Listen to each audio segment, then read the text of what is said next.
Magandang oras na naman sa inyong lahat mga kaibigan. Ang ating pag-usapan ngayon ay tungkol sa pahayag ni President Bongbong Marcos Jr.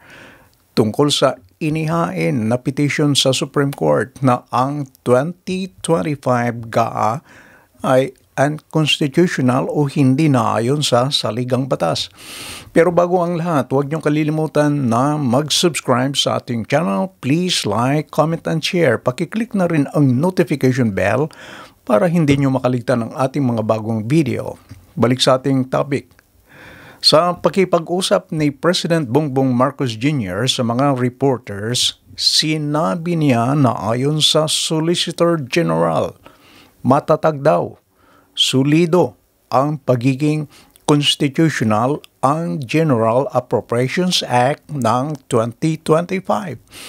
Pero nang tinanong ng reporter kung sakaling papanigan ng Supreme Court ang mga petitioners, meaning ideklara na unconstitutional ang naturang GAA 2025, kung merong contingency plan o nakahanda o nakaabang na plano ng gobyerno, sinabi ng Pangulo na kanyang isasara ang buong gobyerno dahil ito ang gusto ng mga naghain ng petition na matuloy ang destabilization.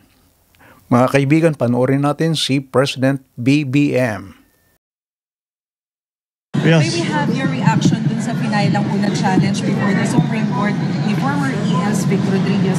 What do you think of this? Unconstitutional daw yung GAA? Well, I've read some of the filing, the complaint.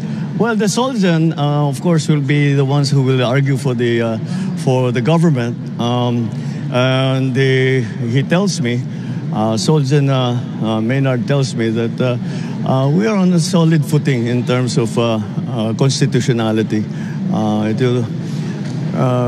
I don't know why they bothered to file that because napakahirap ng kanilang assertion. It clearly doesn't...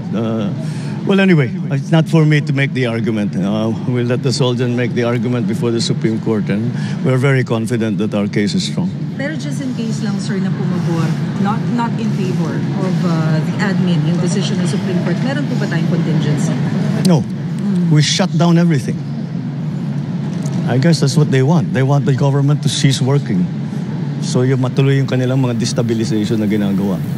Si President Ferdinand Marcos Jr. Umaayon ba kayo sa pahayag ng Pangulo na kanyang isasara ang buong gobyerno kung sakaling ideklara ng Supreme Court na unconstitutional o hindi naayon sa saligang batas ang 2025 GAA? Ano sa palagay ninyo? Please leave your comment. Hanggang sa muli. Bye-bye.